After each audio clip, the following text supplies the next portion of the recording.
Bonjour, je m'appelle Tom Sanders, je suis directeur du département stratégie de perspective et je vous souhaite la bienvenue à ce cycle de séminaires organisé autour du concept de densité urbaine. Ik wens u van harte welkom op deze reeks van seminars die georganiseerd worden in het kader van het themajaar over stedelijke dichtheid. Comme vous le savez peut-être, Perspective est l'opérateur de la région de Bruxelles-Capitale, chargé de définir une stratégie de développement territorial pour Bruxelles. Perspective s'appuie sur le travail d'experts statistiques et d'experts territoriaux pour réaliser des diagnostics précis, mettre en évidence les enjeux urbains et définir les cadres stratégiques et réglementaires du développement de la région. De opdrachten situeren zich op alle niveaus, van stratenblokken tot de grootstedelijke of zelfs Europese ruimte. En op alle niveaus zijn de voorwaarden dezelfde. Een diagnose verfijnen, de stedelijke problematieken belichten, een visie bepalen en daarna een strategie uitstippelen om die visie te vertalen in concrete stadsprojecten en het leven van de Brusselaars te veranderen. Door deze weg te volgen heeft Perspectief het gewestelijk plan voor duurzame ontwikkeling opgesteld, dat in 2018 door de Brusselse regering werd goedgekeurd. Het GPDO, zoals we het noemen, is eigenlijk het Brusselse stadsproject. Een mijlpaal en een aaneensluiting van projecten en energieën om vorm te geven aan een duurzame en inclusieve stad. De quelle ville avons-nous besoin demain? C'était la question posée au moment de réfléchir sur le projet de ville bruxellois. Et c'est la question qui se pose aujourd'hui, plus que jamais, au moment de mesurer l'impact de la pandémie sur le fonctionnement des centres urbains.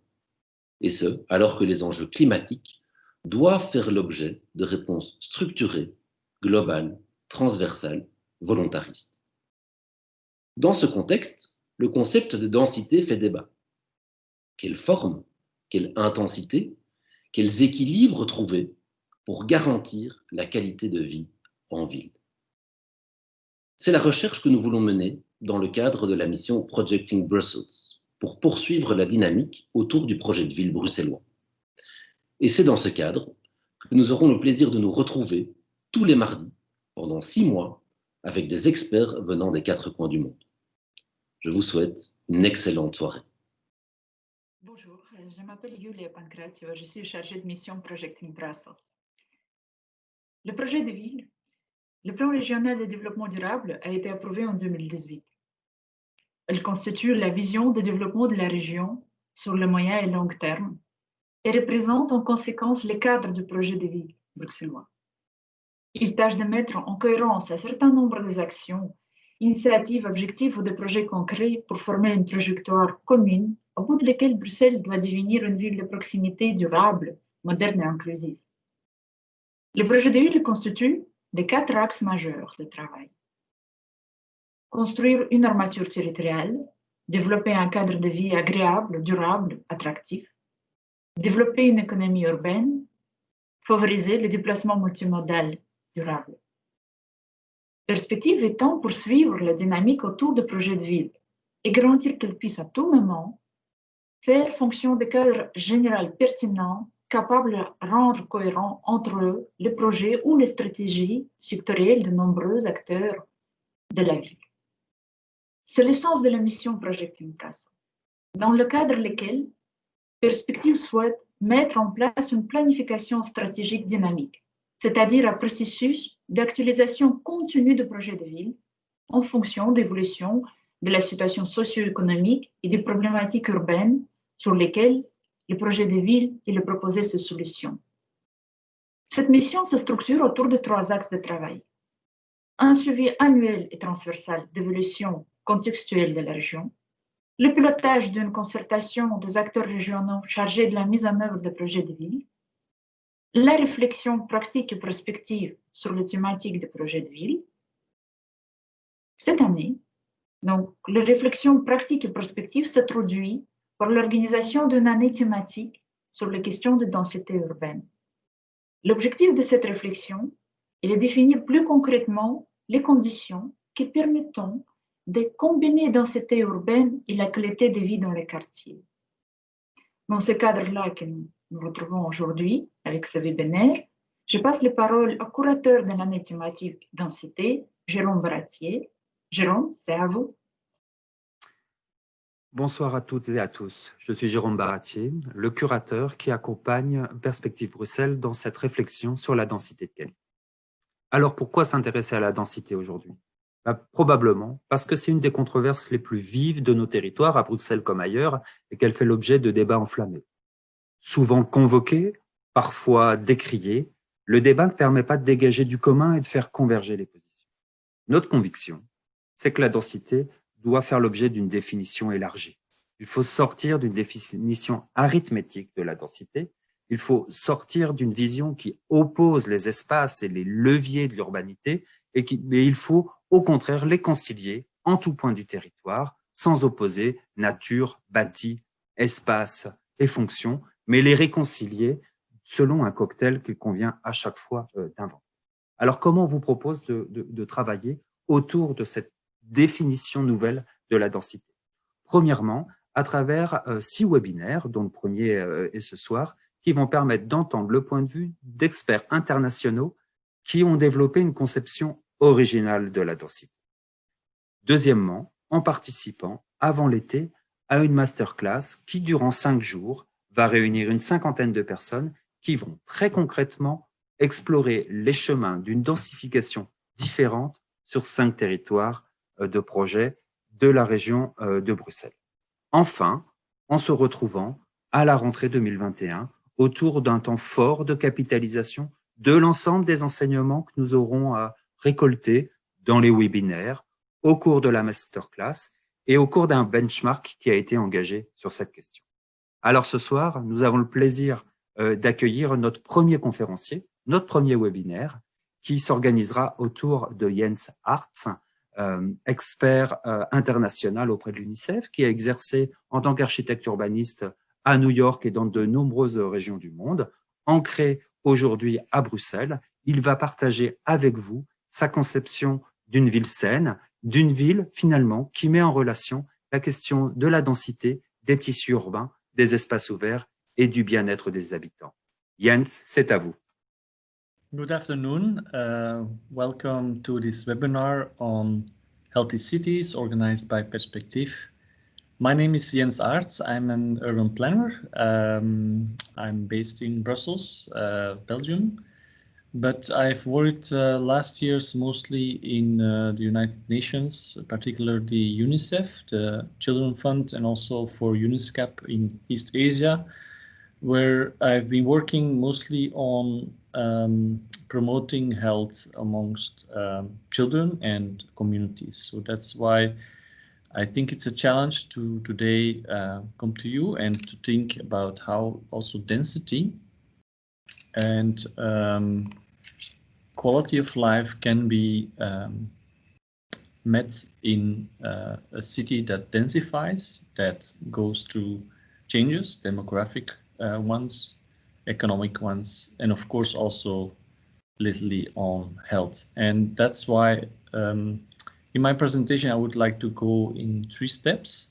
First, I think it's good to elaborate a bit and to think through and conclude on what's at stake if we look at the current COVID-19 crisis, if we talk about the city.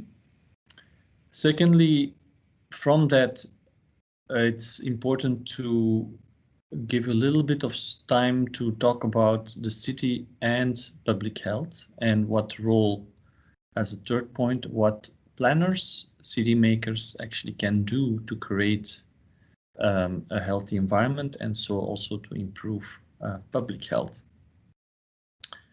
First of all, of course, the current crisis has really questioned a lot. It puts the questions about our resilience, our health resilience, but also how we usually see human development and economic development. And the pandemic, of course, has caused economic lockdowns. Everybody's trying to understand how to deal with this.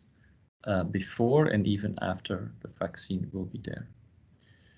Now, of course, there's a tendency to say that everything will change and everything should be taught differently. But I think as urban planners, we also have to first of all remind ourselves that the history of pandemics is actually very much intertwined with the history of public health and with urban planning and such. So, for example, if you look at the famous map that was created by Dr. John Snow during the cholera outbreak in London, this was like a very important map where the prevalence of a disease was actually geospatially mapped and allowed to actually make the right conclusions. Conclusions that were different than what people thought at the same moment. And we see this in the legacy or the tradition of urban planning also, where urban planning has also been able to work with this new analysis of health specialists and to conclude how space, how environmental change could happen. Talking about the COVID-19 crisis and cities, what often is actually put forward, and which is not correct, is that density is related with COVID-19. So if we are city makers developing healthy cities, investing in quality of life and densification, we really have to use or we have to counter that reasoning and to be very nuanced. I've been asked to develop a report that will come out this week about cities in Asia, because in Asia there's of course a lot of growth, a lot of dense cities, but it's also similarly taken into studies, USPAN studies that I've heard about and read about. And actually the conclusions are, of course, these urban regions have been mostly affected, but that's because they're also very much connected in the global system. So they were mostly upfront of having a lot of COVID-19 cases. There's not really a relation with density, and the map shows that, where you see that a lot of dense cities have actually been able to manage very well COVID-19. There's also not really a relation with the age of society, but rather with how old people usually become. So that system's about the development status of these cities. Where is a relation, there's a relation with overpopulation, so overcrowding in small housing, not well ventilated, in interior commercial spaces where, for example, a lot of super spreaders have been, and also in transportation if it's not well ventilated. And so going from that, so density is actually not an issue. What is an issue in cities is actually the inequality. So if you look at this chart from New York neighborhoods, you see very clearly that the prevalence of COVID-19 is actually very much related with the postal code where you live. And that is very important because actually it highlights that if we as urban planners have to look at something, it's mostly the most deprived areas, the most deprived districts, that mostly are also dense, but where mostly there are issues around overcrowding, impossibility actually to have physical densities. Secondly, and also an argument to use in favor of density, is that we have to all be aware that COVID-19 is a typical disease, a communicable disease that is actually a zoonotic disease, and that comes from the overspill that we create as humans through very fast, unplanned urban planning, urbanization, deforestation, etc. And that is overspill, and so the prediction for new pandemics is actually also exacerbated by climate change. Another reflection we also have to take into account as built environment specialists to see like how much there's a relation between the environmental status in which people have to live that influences their general health, and that actually also explains why there has been such a vulnerability to COVID-19 and the heavy impacted patients, for example, and even also the many deaths. So there's a study, for example, from Harvard University that clearly indicates that there's a relation between the sudden increase of air pollution, mostly everywhere in the world, and the vulnerability of COVID-19. And another study also proves that there's a very clear relation between obesity, overweight, and the vulnerability of COVID-19.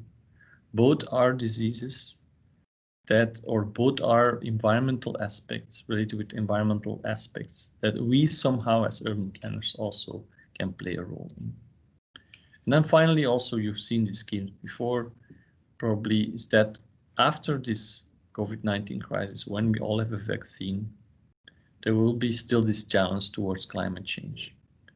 And that you also see that it's not just about a healthy people issue, but it's also about a healthy planet issue. And where I think that the donut model of that is now coming more and more to the front to explain how important it is to take at one side, take into account a social minimal threshold of everyone having social basic services, but also like another threshold that you cannot actually surpass the ecological ceiling at your side.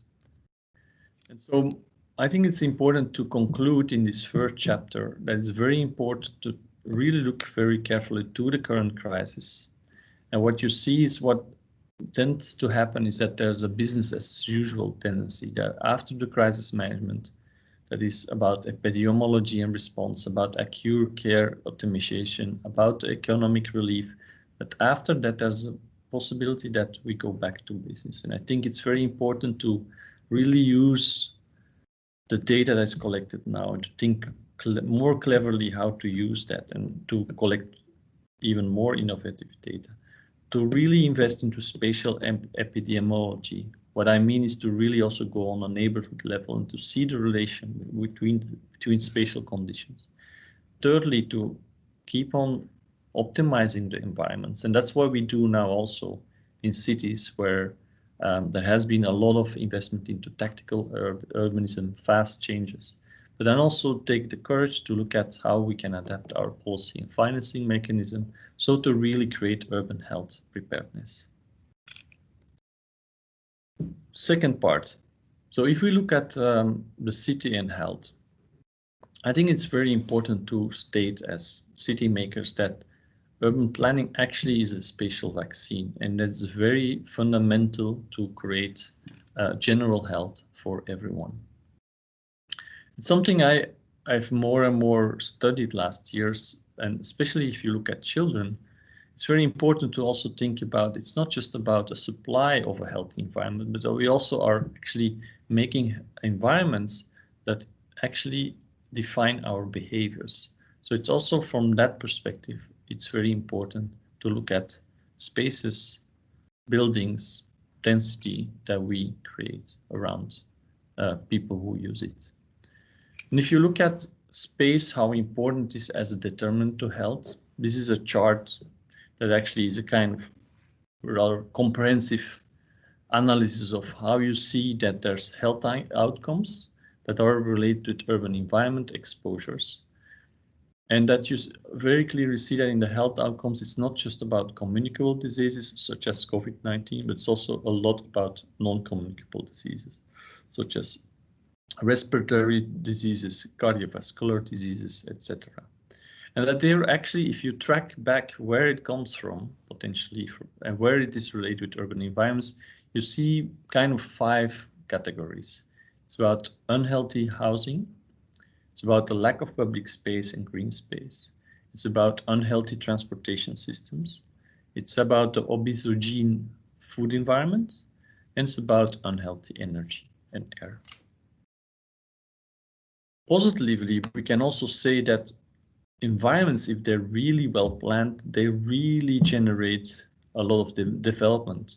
For example, these newer insights about brain development of small children is very relevant, I think, for urban planners also to use in promoting compact city developments and healthy environments, where you see that actually our brains develop the first 1,000 days, and that it is when there's a stimulating environment. Of course, it's a stimulating environment from interrelational activities with family, with the mothers, the parents, but also with the environment around it, like green space, etc. You see the same kind of analysis also when you measure brain activity amongst people that are walking, and then you see that there's better brain activity when this walking also goes along nature. Or you see, for example, that in schools where there's a lot of presence of green, that children are actually able to memorize better. And so this all is a call not to go back to nature, but to really invest into bringing nature in cities. And so as a conclusion of this second part of the presentation, I would say it's very important that we, if we work with the public health sector in the future, that we really play this card, that healthy environments are part of a health in all policies approach, that they are also part of building public health, and that it's, of course, very complementary to the other aspect that we so much focus now upon during the COVID-19 crisis. It's about cure, of course, the epidemiologists, being able to have hospitals that have enough capacity, but that apart from that, that the district health and well-being network is very important, and the physical healthy environments. The third chapter is a bit longer because there I want to take you through like what can we actually really plan that really provides this healthy environment for healthy behaviors. And I'm looking at 6 typologies, I would say, that you find in a city. And I just have also in mind, we all know that Brussels is a rather growing city in terms of population, 1 to 1.2 million inhabitants. There's a rather dense city with more than 7,300 inhabitants per square kilometer, but that there, of course, are other cities that are denser, but at least in Belgium, it's a dense city. That our P/S, the FAR, the floor area ratio, that it's going from rather dense 2.5 to actually also rather not dense in 0.25. And then we see also an increase of the average size of households towards 2.15. So families are also growing that live in housing. So we're looking now at 6 typologies with you. And it's not about saying that we have to completely change how we work. I think a lot of urban planners that work on sustainability, for example, they know very well that they also plan for people.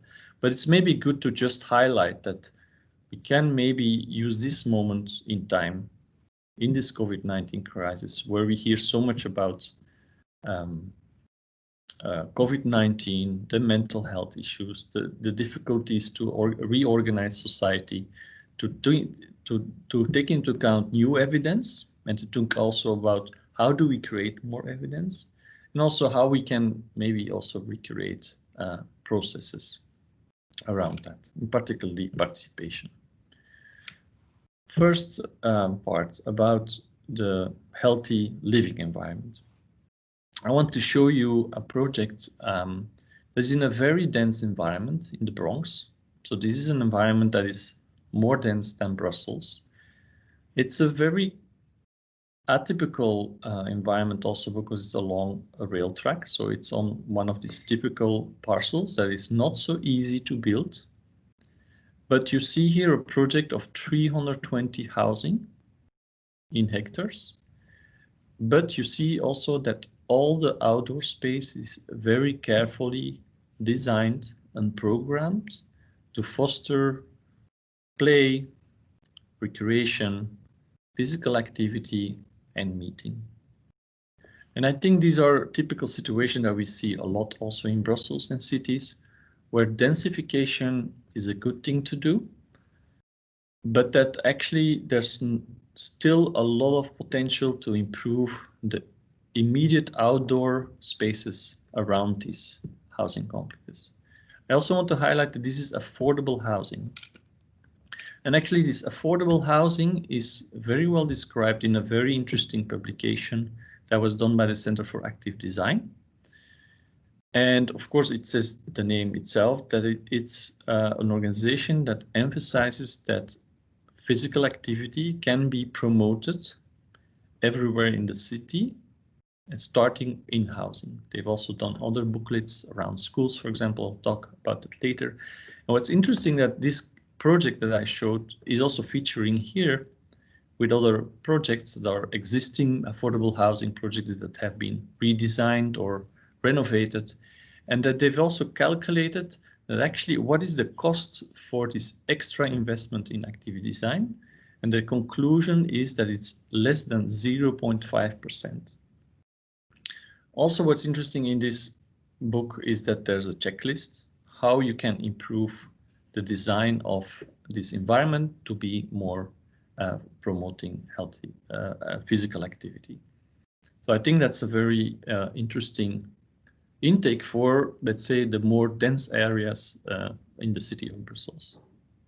Another similar project or initiative has been taken by the city of Toronto in Canada. Toronto of Canada is also a city with a lot of high-rise. It's not so dense as Brussels, but it's pretty dense. I'll show you the numbers later. And what's interesting that they also feel there is a sudden demand of more housing, demographic growth, and that they see that in the market that you see that there's not enough attention to invest into the collective parts in these housing units, because they are used to working condominiums, but they are also traditionally making more like traditional housing units with 1 and 2 bedroom, and also that there's not enough larger rooms. And so the former head of urban planning Toronto, Jennifer Kaesmak, who's actually quite known, I think, she also made it really as a statement that we have to make now new guidelines for all covering our city to really emphasize that this residential high-rise and mid-rise has to be healthy and interesting for households with children and larger households. And so they've actually also done like things that are actually quite common sense. First of all, they've looked at maps, analyzing where you have actually public spaces outdoors. And so they've created a mechanism if they see that there's a new development taking place, but there's not enough playgrounds, then they negotiate with developers to create this playground, which officially is still private. So it's a privately owned public space, but it is publicly accessible during most hours of the day. And so this creates, first of all, within this densification, also a guarantee to have enough open spaces for the people who live there. And secondly, they've also worked on the typologies or the organization of collective spaces. For example, that the entrances, they're wide enough to actually foster meetings, that instead of investing into parking, that it's for cars, that it's more about investing into space for trolleys and for bikes. And also to think about maybe that the larger units where you have larger families, that they're on the lower floors so that they have more interaction, direct interaction with children that are, for example, playing in that playground. And then a third project is a project that we did in BUUR, Bureau for Urbanism. It's a project in Boeghout, which is a site, I would compare it with a site that we sometimes find in the second crown of Brussels, where there's a kind of respect for and an interest to stay in a green environment, but where through the location, actually it's very interesting to go for density. Density that is because there's a public transport hub in the nearby, or also because it strengthens an existing core of a town, where you can also invest through the densification into a programmatic diversification and bring new district level programs to that city. And so this is, for example, a product, a development that is 61 housing per hectare, which is not super dense, but definitely much denser as most of developments in the second crown. And where, of course, there has been an intensive process of master planning and being particularly very, very careful in designing this transition between the housing envelope and that collective space and public spaces around.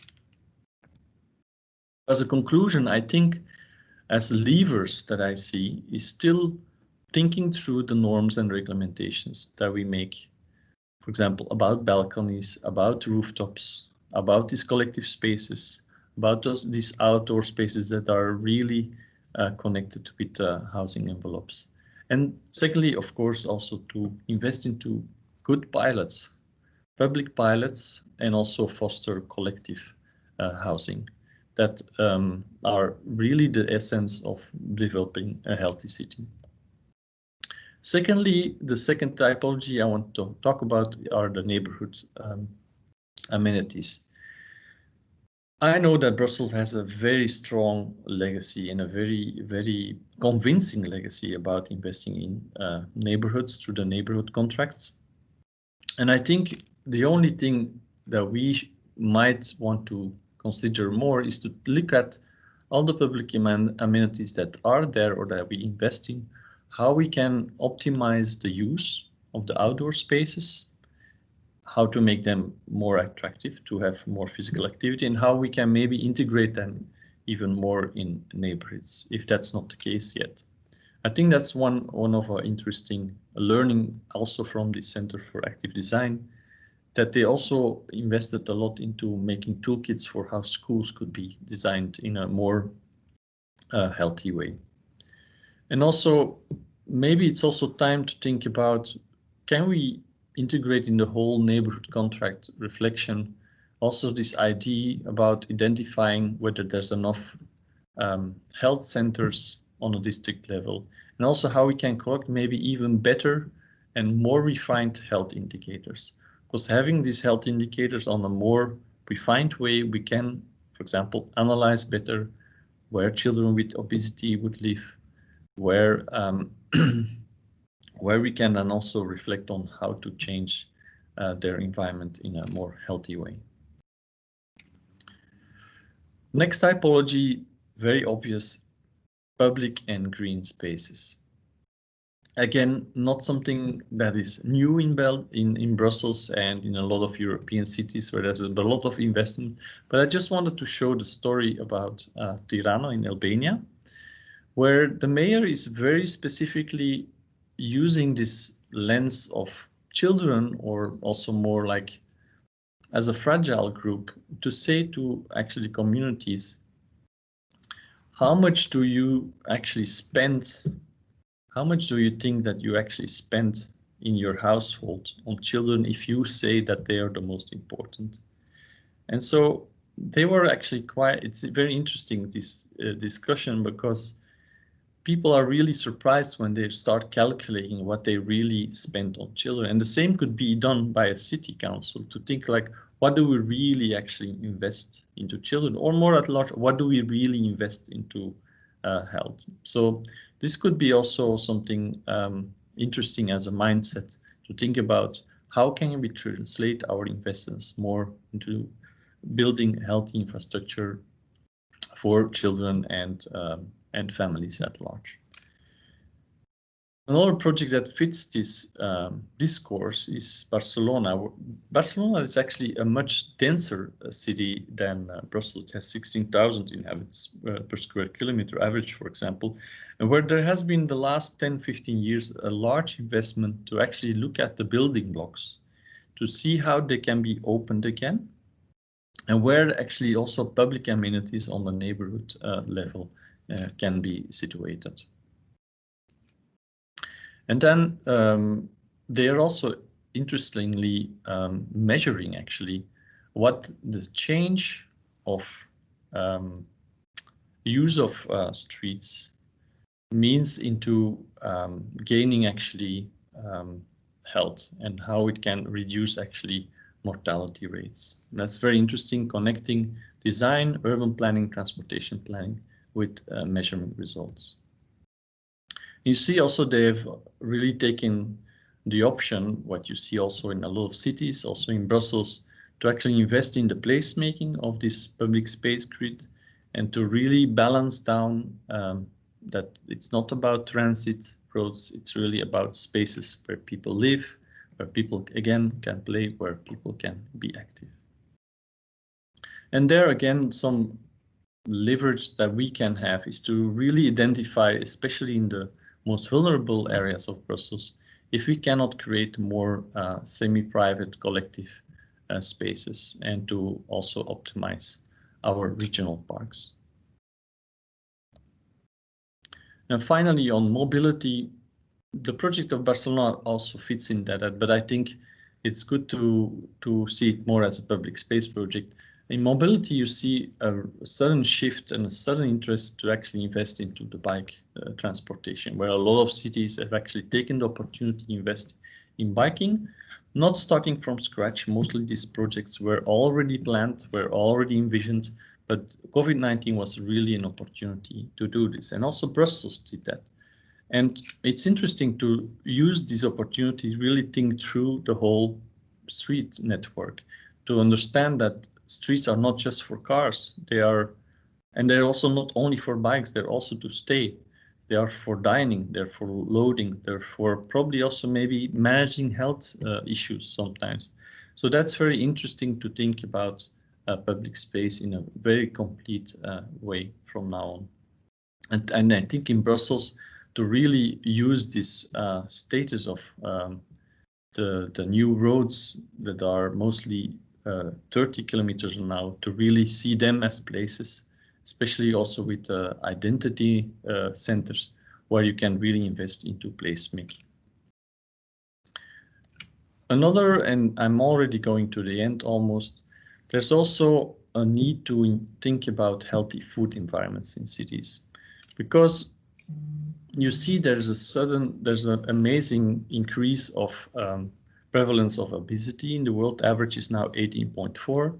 There's a lot of food deserts, food swamps in cities. And so we have to think about it, how to create healthier food environments.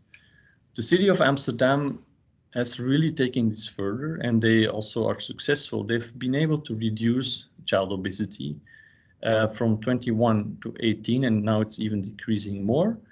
And they do that with the overall integrated approach, where it's not just about education, it's not just about breastfeeding, it's not only about physical activity. It's really a whole set of activities that they've organized and coordinating amongst their city departments. And so they also have a district approach where they focus on specific districts, and they've also invested into also developing their public space and transportation, all with physical activity as a priority. They also can rely on a tradition that they have these school gardens for 100 years now. So there is also already in education also this tradition to invest into school gardens, which also needs density, because you have to be able to save these school gardens to allow them to be proven to be very valuable. And the same in Barcelona, they've also made zoning plans where they protect and they regulate the access to fresh food markets in walking distance. So this is all very much related with the importance of density. And finally, energy. This is of course very important to go to a climate neutral city. Brussels is doing it, all cities have to do it, it's all part of the climate agenda.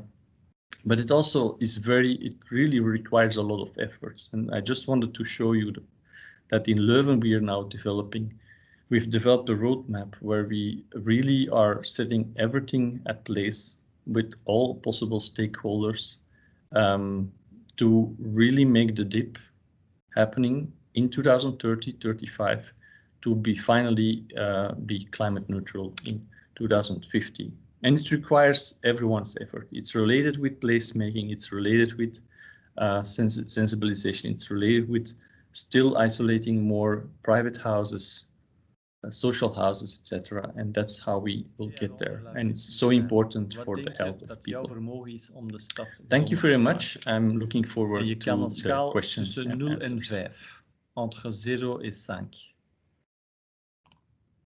On va voir... OK, il y a quand même de la confiance ou des doutes. OK, tout le monde est au milieu. La plupart est au milieu, de meeste in het midden, bij 3.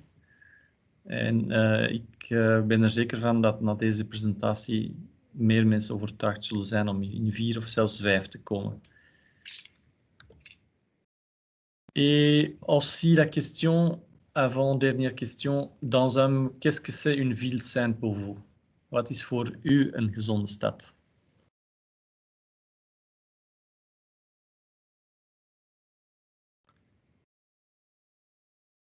Vert, inclusief, kwaliteit de vie, levenskwaliteit, leefbare stad, groen, blauw.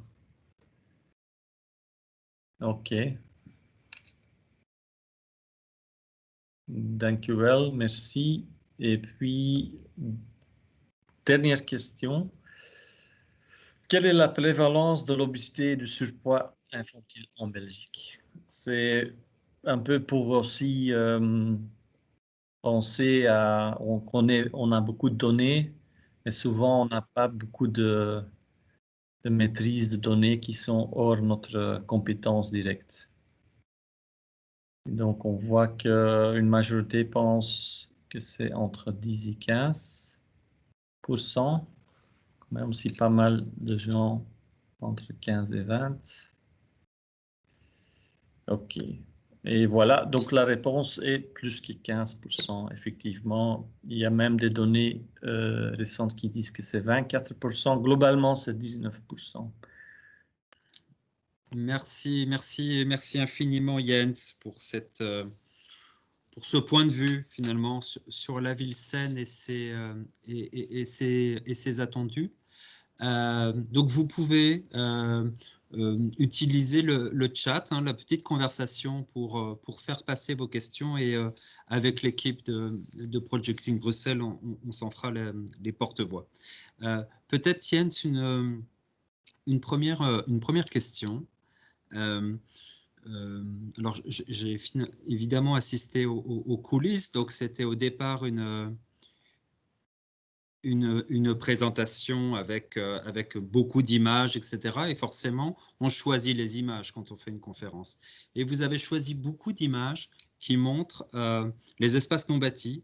Ce qui m'appelle la question suivante. Est-ce que pour vous, la ville saine, elle passe par une programmation des espaces non bâtis? C'est ce qu'on a vu à Tirana, c'est ce qu'on a vu à Barcelone, dans les exemples que vous nous avez montrés.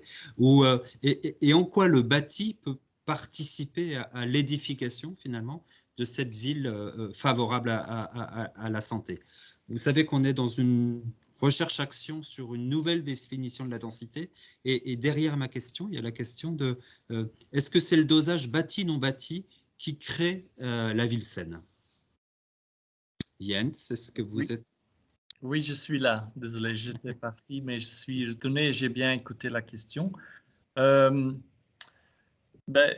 Je pense, vous avez déjà un peu aussi dit la réponse, que la densité, c'est sur le bâti et c'est aussi sur le non-bâti. Et je pense dans beaucoup de villes, et aussi je vois ça à New York, et dans beaucoup de villes, en fait, le grand problème, c'est en fait le manque de qualité de l'espace ouvert, soit qu'elle est publique ou privée, et on voit beaucoup d'opportunités. Et si on puisse mieux capter ces opportunités, il est beaucoup plus évident aussi de défendre la densité en soi. Et je pense à Bruxelles, on est dans une transition énorme. Quand on voit ça sur 20 ans, il y a une énorme transition. Mais par exemple, à New York, ça ne se passe pas. Je sais qu'il y a des belles images qui tournent ici, que New York est fantastique. Mais quand je vois la qualité de New York, il y a un problème que là, la densification a continué, mais on n'a pas pu suivre avec beaucoup de capacité aménageant en fait les espaces publics. À l'autre côté, j'ai aussi, et je l'ai fait avec conscience, j'ai bien montré aussi des projets de différentes densités de logements. Donc, ça va de 280 logements par hectare à New York, un logement public avec beaucoup de qualité qui sont notamment, pas seulement sur le bâti, mais aussi sur les espaces avoisinants.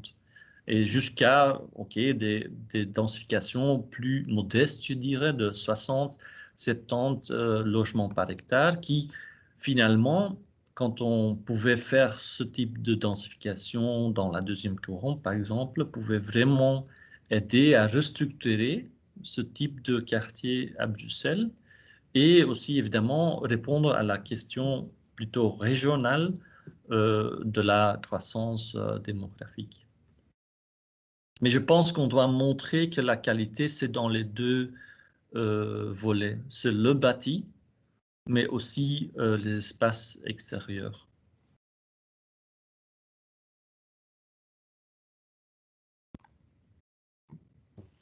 Une autre question, Jens, qui est apparue également dans le chat, c'est la question de la maîtrise d'ouvrage de la ville SED. C'est-à-dire qu'on voit qu'il y a une question d'associer les professionnels de santé. Alors, à quelle phase? C'est à la conception? C'est à l'évaluation? Il y avait même un message en disant, est-ce qu'il faut inventer des formations de l'urbaniste soigneur ou de l'urbanisme soignant? Quel est votre point de vue là-dessus? À quel stade on intègre cette problématique et les professionnels et les experts? Et puis, est-ce qu'il y a de nouvelles compétences et de nouveaux métiers à faire émerger? Ça, c'est aussi une très bonne question et je pense que oui. Évidemment, il faut bien détecter où est-ce que la collaboration se fait. Et je pense avant tout, c'est dans la collecte et la évaluation des nouvelles données qu'on peut utiliser ensemble. Ça, c'est une chose. Je pense que c'est très important de voir le secteur de la santé comme ça. Parce qu'en fait, ce n'est pas un secteur qui travaille a priori sur l'environnement, mais travailler avec eux, comment on peut collecter au niveau du quartier, même dans les quartiers, ou peut-être suivre aussi des grands groupes qu'ils font dans des settings de recherche. Je pense que c'est très important. Et aussi utiliser les nouveaux outils qu'on a maintenant à la main pour mieux mesurer aussi des indicateurs de santé. Par exemple, on peut maintenant enfin mesurer avec un certain niveau de détail, même en permanence, la qualité d'air, etc. Je pense que ça aide aussi. Alors, par rapport à l'éducation, je pense, oui, il y a certainement une opportunité de réfléchir à des nouvelles éducations parce que quand on voit dans les 10 ans passés, on a quand même créé une école, une expertise très intéressante vis-à-vis la relation entre l'expert urbaniste, mais aussi, par exemple, l'environnement. Et donc, je pense toute la crise, je dirais planétaire, a quand même créé une très grande école et aussi a influencé fortement la législation, où on fait des études environnementales pour bien étudier les scénarios et de mesurer quels sont les impacts sur l'environnement. Je pense qu'il est temps d'ajouter à ça quel est l'impact sur l'humain. Ce qui est un peu bizarre parce qu'en fait, c'est aussi le début de l'urbanisme. Hein. On a a priori commencé de faire construire les villes et planifier les villes parce que les gens étaient pas sains. Hein, ils devenaient malades. Je pense qu'on doit retourner à cette histoire et créer, par exemple, plus de cours, plus de spécialisation dans le sens.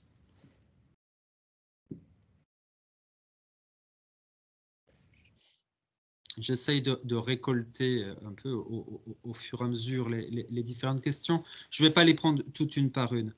On voit bien que la densité, ça fait partie des controverses les plus vives d'aujourd'hui. C'est ce que j'essayais de dire dans la vidéo d'intro et qu'il y a des débats enflammés, etc. l'objet de nos webinaires n'est pas de nous prononcer sur les projets bruxellois en tant que tels, mais bien de donner la parole à des experts qui vont nous permettre de dresser une vision à 360 degrés finalement de la question de la densité. Mais vous, Jens, il y a des questions sur l'EHPAD, etc. Ce n'est pas tout à fait le sujet, mais comment, selon vous, on peut sortir de cette controverse sur la densité qui est très mal accueillie la plupart du temps et en même temps qui est convoquée par les experts? Et justement, est-ce que ce concept de ville saine, il vous permet de réconcilier finalement les différents points de vue? Ben, avant tout, il faut qu'on continue à rappeler que les objectifs durables, par exemple, c'est prendre en compte pas seulement la santé, mais aussi le climat. Hein, donc, je ne vois pas comment on va pouvoir expliquer d'aller vivre tous dans la périphérie, etc. Si on a un autre agenda du climat qui est hyper urgent à respecter. Et deuxièmement, je pense quand même ça ouvre un peu clarté sur l'importance quand même de travailler sur une échelle métropolitaine, parce qu'on voit que dans beaucoup de villes, surtout en Asie, mais je pense aussi ici, c'est très logique. Je sais que Belgique, c'est toujours compliqué, vous savez ça, qu'on voit aussi, il y a un intérêt de mieux maîtriser où on doit densifier, où on doit apprécier plutôt les espaces verts, et chercher les grands endroits, les grands paysages aussi pour capter l'électricité durable, etc. Donc, je pense cette dichotomie ou cette dualité entre ville et la périphérie, c'est aussi, enfin, pas toujours, surtout en Belgique, je pense, pas toujours tellement intéressant. Et je pense qu'il faut continuer à l'expliquer. Et évidemment, vraiment se concentrer sur comment on peut augmenter la qualité de vie dans les quartiers les plus, dont ils ont besoin le plus. Et je pense que ça, c'est tout à fait faisable. On voit ça, que la revitalisation des quartiers, c'est possible. Je pense qu'il y a maintenant beaucoup plus aussi l'intérêt d'aller mesurer quels ont été les impacts sur la santé. Je suis certain qu'ils sont positifs, mais je ne sais pas. Et qu'il y a peut-être quelques axes de travail spécifiques, par exemple, je pense sur l'environnement productif alimentaire. Je pense à ça, par exemple, des choses à prendre en compte plus spécifiquement. Et par rapport, pour poursuivre les questions du chat, j'ai en effet donné trop d'importance à votre passage à New York dans votre biographie. Je suis désolé, mais les temps de présentation étaient très courts.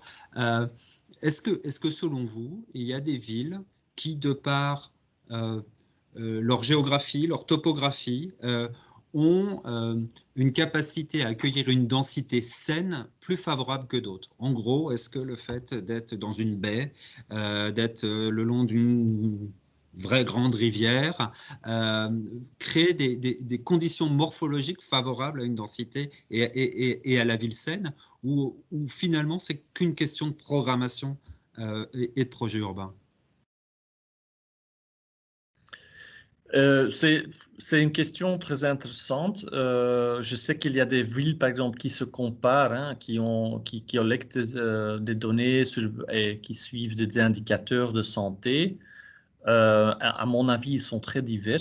Donc, a priori, je pense, allez, on peut améliorer la qualité de vie et la santé dans toutes les conditions. Par exemple, j'ai travaillé un petit peu aux Émirats, où il fait très chaud. Donc, évidemment, il y a une sorte de réflexe de dire que les espaces publics, on n'y va pas. Évidemment, il y a maintenant une constatation que aussi, de nouveau, pour le climat, mais pas aussi parce que les gens, les enfants, les jeunes ne se bougent plus. Ils sont tous sédentaires, ils sont tous obèses, ils ont beaucoup de problèmes mentaux. Quand on ne sort pas, quand on n'utilise pas l'espace public, et c'est une question de dessin, hein, on peut aussi adapter. Il faut évidemment travailler avec la nature et le contexte, Mais je pense que les bons paysagistes et les bons architectes et les bons urbanistes qu'on a, ils savent les réponses. Donc, je pense pas que je pense que c'est pas un argument, par exemple, de ne pas se lancer dans la densification qui est toutefois nécessaire pour capter la croissance démographique et le changement des familles, par exemple, la composition des familles. Et je dois quand même dire, Bruxelles a aussi une topographie qui est très intéressante, qui est très variée, qui est très fort, etc. Donc, enfin, il y a d'autres villes qui sont beaucoup plus pénibles, je dirais. D'accord, merci. Alors, pour rester à Bruxelles, il y a une double question. La question des RIE qui rencontreraient les préoccupations de la ville saine, ou, comme en Suisse, de donner des objectifs de santé au plan d'aménagement. Est-ce que c'est des choses que vous avez vues? Est-ce que ça vous semble pertinent? Oui, j'ai vu aussi, mais je pense qu'on est tous un peu dans une situation de prospectus, hein, qu'on essaie de trouver des pays, des villes qui ont eu ça plus explicitement sur l'agenda. Donc, évidemment, il faut faire un scan à Bruxelles. Je suis certain que les gens le font aussi, de voir est-ce qu'il y a peut-être des moyens de changer des réclamations. Je ne connais pas le cas de Suisse, donc je pense que celui qui est plus expert que moi. Mais par exemple, à Londres, ils ont maintenant vraiment mis en place des régulations de, en fait, exclure certains magasins, genre McDonald's, autour les points transport commun et autour des écoles. Hein. Donc, c'est typiquement un règlement planologique qui est mis en place, en fait, pour défendre l'environnement qui est sain. Et donc, je pense que c'est très intéressant de voir ce qui sort maintenant. Et je vois aussi que l'organisation, le WHO, donc je ne sais pas en français, c'est donc the World Health Organization, est en train de travailler très intensivement avec UN Habitat, hein, qui est l'autre agence qui travaille sur l'habitat, pour vraiment voir où sont toutes ces réglementations et où est-ce qu'on peut détecter des bonnes pratiques et communiquer ça à tous. Très bien, merci. On avait aussi une question, alors on avait une information de Madame Pezzuti qui nous parlait, les données de santé sur la région sont disponibles sur l'Observatoire de la santé et on voit bien le petit sondage que vous avez fait sur la question de l'obésité des jeunes bruxellois nous a montré que collectivement, on n'était pas forcément... on n'avait pas forcément les bonnes mesures en tête. Elle avait également une question sur la question du logement public à New York. Je relis sa question. Lors de votre présentation, le logement est le numéro 1 pour favoriser un environnement sain. Comment la ville de New York s'y est prise pour faire du logement finalement un levier de la lutte pour le bien-être des habitants? Est-ce que vous avez des éléments sur ce point-là? Oui, il y a plusieurs éléments, je pense, dans le passé, et c'est très exceptionnel. Je pense que c'est à l'époque que New York était une ville très consciencieuse sur le valeur publique. C'est qu'ils ont fait le rent stabilization, et donc ils ont créé des zones, des grands îlots où différents propriétaires devaient respecter le fait qu'on ne pouvait pas augmenter le loyer tout le temps. Je pense que c'est quand même exceptionnel et que ça existe encore. C'est très difficile d'encore imaginer que ça se fait dans de nouvelles zones, mais quand même, ça a pu diminuer en fait, de diminuer la pression. Ils font beaucoup de mécanismes de bonus. Hein, voilà, vous pouvez créer plus haut si vous avez des logements sociaux. Je pense qu'à Bruxelles, c'est aussi plus ou moins connu ce système. Évidemment, ce sont des autres systèmes. Ce qui est intéressant, je pense, c'est que, et je vois ça aussi en Suisse et aux Hollandes, aux États-Unis, on a des acteurs de logement public qui sont un peu, et je ne dis pas les départements publics, hein, tu as des opérateurs, des constructeurs des gestionnaires de grands logements, hein, qui sont des professionnels, qui surtout aussi qui louent, donc ils ne vendent pas, et donc ils sont capables aussi de gérer mieux leurs biens, hein, leurs grands immeubles genre condominium, et que je pense c'est important de aussi penser à ça, et comment on peut gérer de grandes tailles des immeubles, parce qu'ici, souvent, ce qui se passe, hein, c'est on a une copropriété, c'est difficile de gérer, d'innover, d'améliorer, parce qu'on a cette parcellisation des décisions. Et donc, je pense favoriser ça, c'est très important aussi. On a plusieurs questions qui relient la question de la santé et du bien-être social ou de la santé mentale. C'est-à-dire que on sait bien que la pandémie que nous traversons tous crée ce type de difficultés. On voit aussi à quel point l'espace public manque dans sa capacité à créer des interactions sociales. Comment vous avez envie de relier la question de la nature, donc la question écologique, la question du lien social, en tout cas de la santé sociale d'une population, et la question de la santé physique et psychique des mêmes populations. Est-ce que vous avez observé des travaux, des réflexions ou des expériences qui nous permettraient, dans notre quête d'une nouvelle définition de la densité, finalement, d'arriver à imbriquer ces trois composantes de la vie urbaine? Oui, beaucoup de questions. Oui, mais prenez votre temps, on a tout le temps. Je pense, donc, il y a beaucoup de réponses liées à comment on fait le processus de planification et le design des espaces publics. Donc, c'est la participation. Moi, je dirais que la participation, je pense, à Bruxelles, on en discute beaucoup et il y a aussi beaucoup de vision et de professionnalisme là-dedans. Évidemment, la participation, ça veut aussi dire qu'on a plusieurs opinions et c'est difficile à gérer aussi. Je pense que ce qui est intéressant, c'est aussi de voir est-ce qu'on a pu atteindre en fait de type de public cible qu'on aurait voulu avoir mais qu'on ne voit jamais. Je pense que ça c'est important. De nouveau, les enfants, les adolescents par exemple, qui dans 2 ans sont adultes par exemple, qui vont gérer la ville en 10 ans.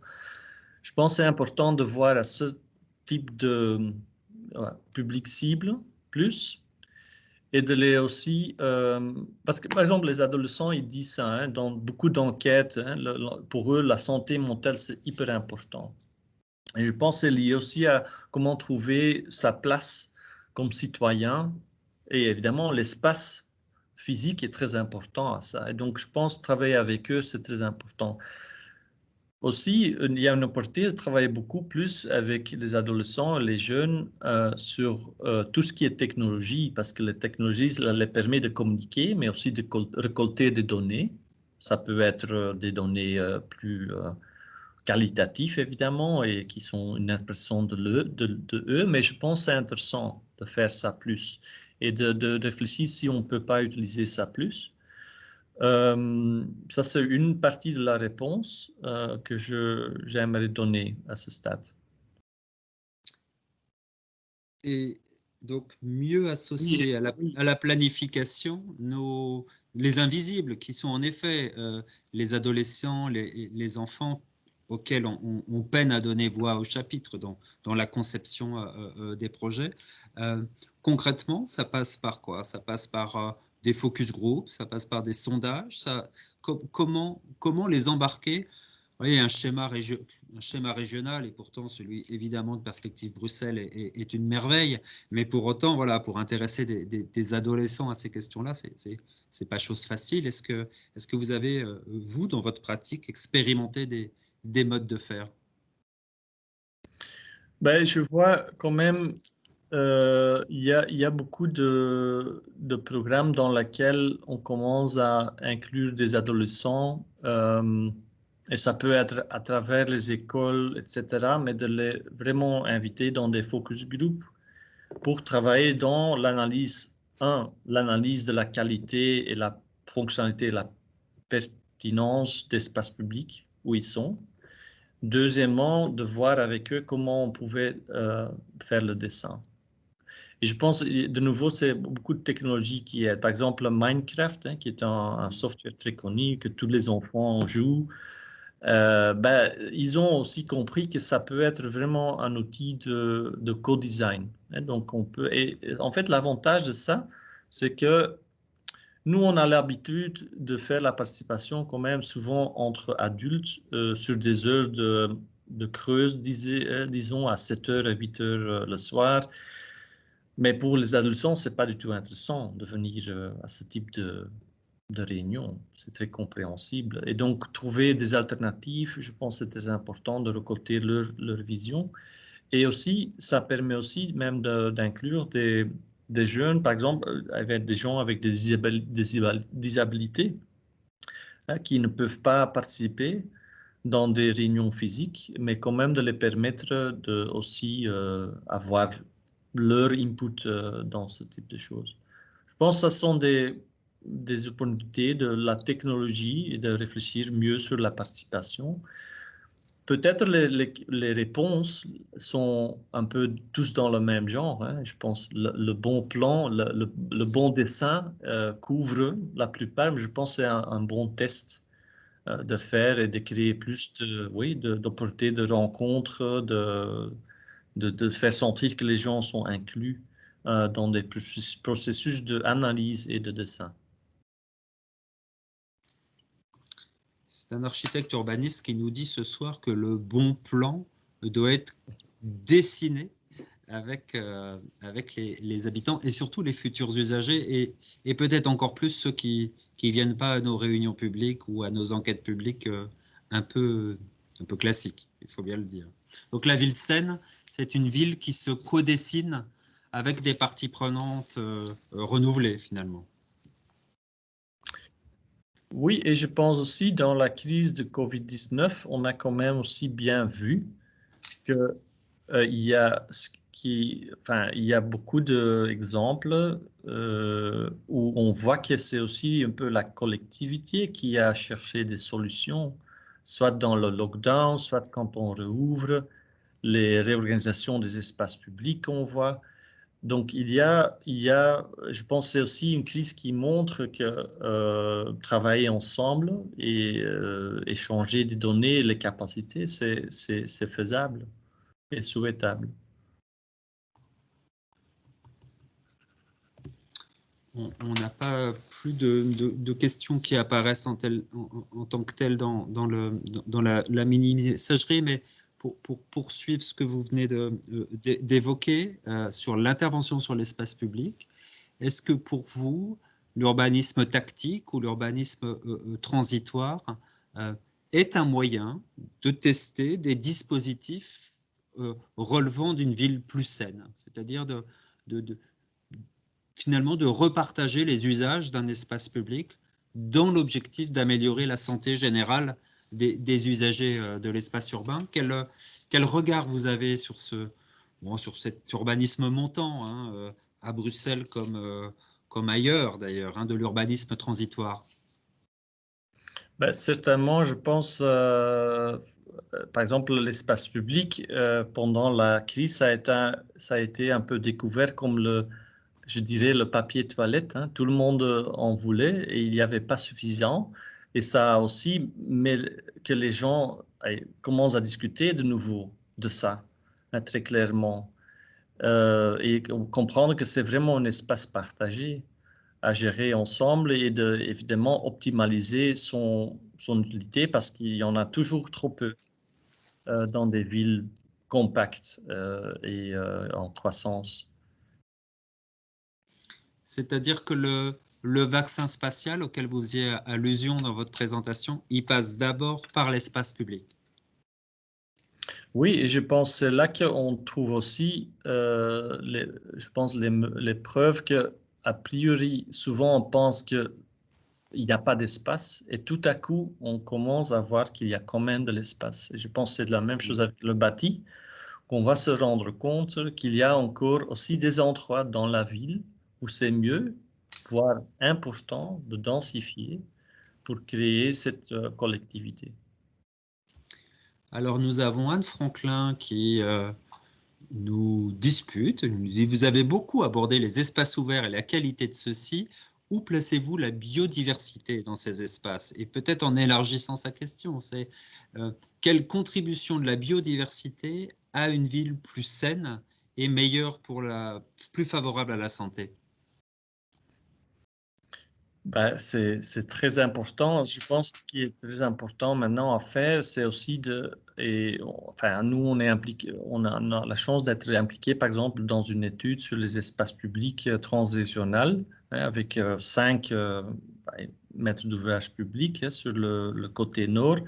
C'est de voir quelle est en fait la valeur de ces espaces ouverts de point de vue écologique et santé, et de voir comment on peut les améliorer, parce que c'est pas suffisamment d'avoir des espaces verts et des espaces bleus.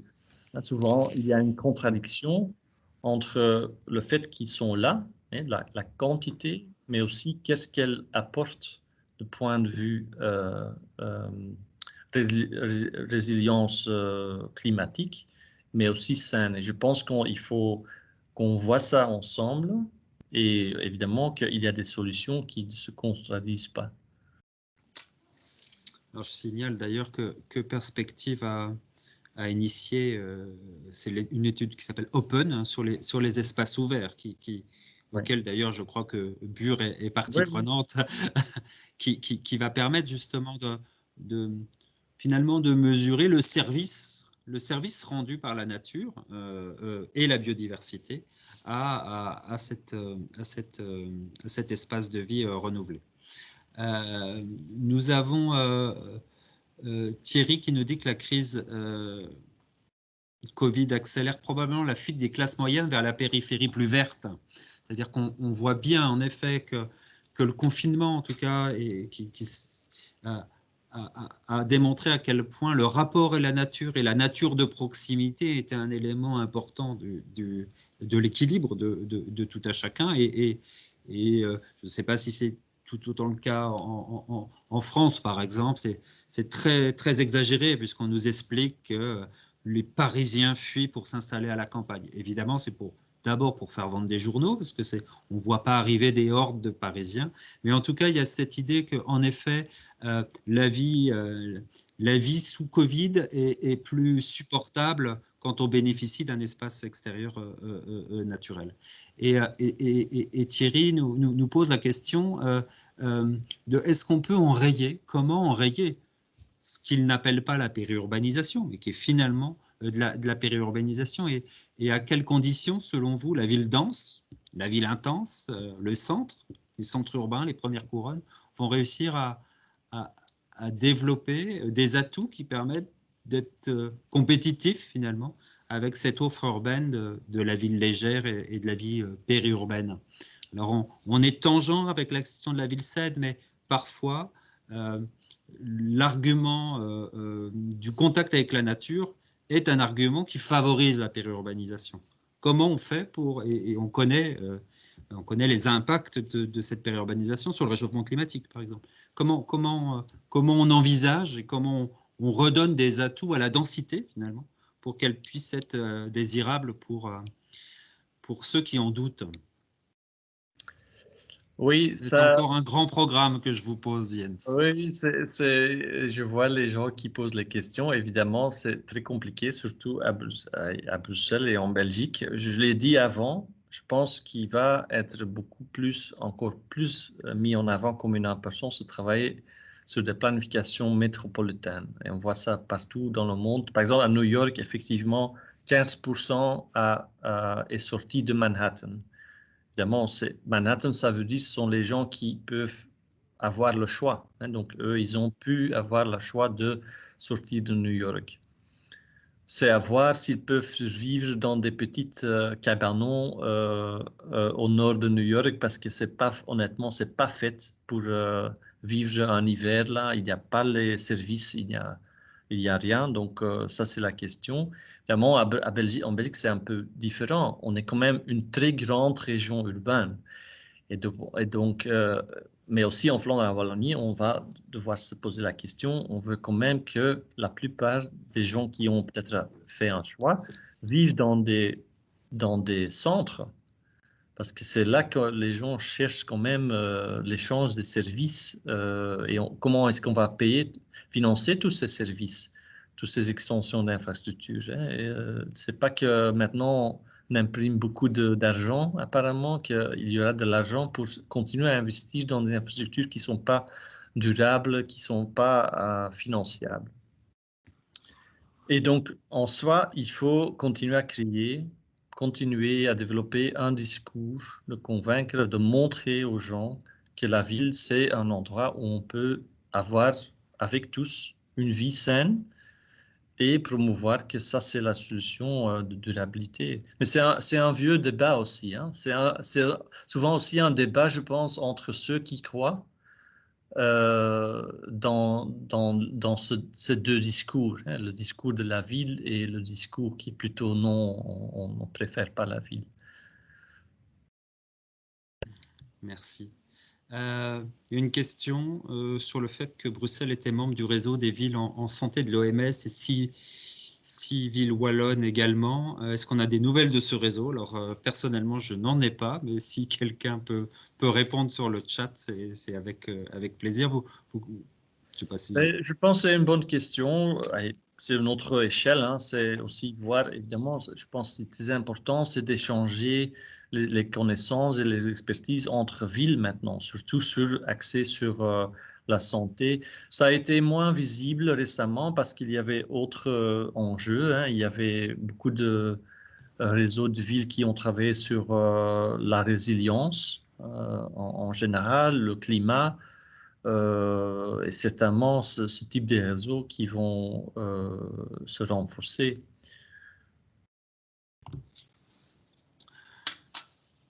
Il va bientôt être l'heure de conclure.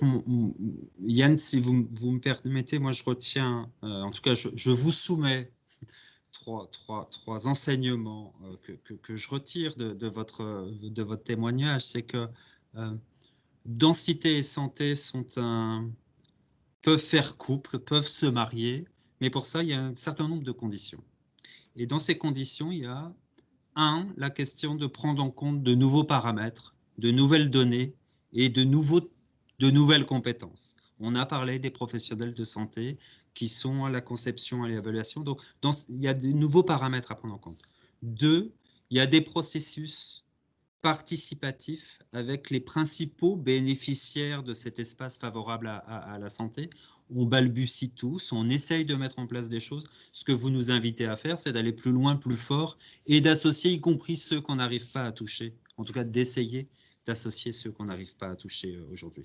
Et puis, le troisième enseignement, me semble-t-il, mais ce que je fais est d'une indélicatesse totale, parce que vous avez dit des choses beaucoup plus riches que ça, c'est de dire l'espace précieux de la ville saine, c'est l'espace extérieur et l'espace public, et c'est là-dessus qu'il faut peut-être en priorité concentrer les efforts, les nouveaux paramètres, les nouveaux acteurs et les nouveaux modes de faire, parce que c'est là où se joue finalement le fait que le cadre urbain est susceptible d'être favorable à la santé. Alors Yann, vous avez complètement le droit de vous insurger contre cette synthèse, qui n'en est pas une évidemment, mais est-ce que vous voulez rajouter justement une idée qui vous paraît important de partager avec nous encore 65 auditeurs? Ben, je pense que votre synthèse est excellente. Je veux simplement ajouter encore un petit point, je pense que c'est important à le rappeler. Et on voit ça aussi dans les réflexions de courte chaîne, par exemple, de systèmes d'agriculture. Travailler sur la planification ville-région, et donc évidemment, ce n'est pas la région de Bruxelles, mais la ville de Bruxelles, agglomération et sa région, c'est hyper important. Et je sais qu'à Belgique, c'est compliqué, mais on voit que ça, c'est fondamental si on veut travailler sur à la fois la santé et le climat. On voit ça aussi à Leuven, et à Leuven, on ne va pas arriver à avoir une ville carbone neutre si on ne peut pas travailler sur la région, évidemment. Donc, une quatrième dimension qui est celle de gouverner nos interdépendances entre les différents territoires, finalement. Oui, parce qu'on voit aussi que, et c'est peut-être plutôt une réflexion globale, on voit que si on a vu que le système économique a été cassé, et dans tout le processus, c'est aussi parce que les chaînes sont trop grands, et donc on va avoir un intérêt de pouvoir créer des chaînes économiques beaucoup plus petites. Et donc je pense que ça revient à l'échelle humaine de collectivité, mais on ne va pas pouvoir limiter simplement la réflexion sur la frontière régionale de Bruxelles, évidemment. La santé ne respecte pas les frontières, finalement. Par exemple, l'air pollution, on sait bien qu'il y a Bruxelles, c'est lié avec le système fédéral, etc., de diesel, etc. Et donc, par exemple.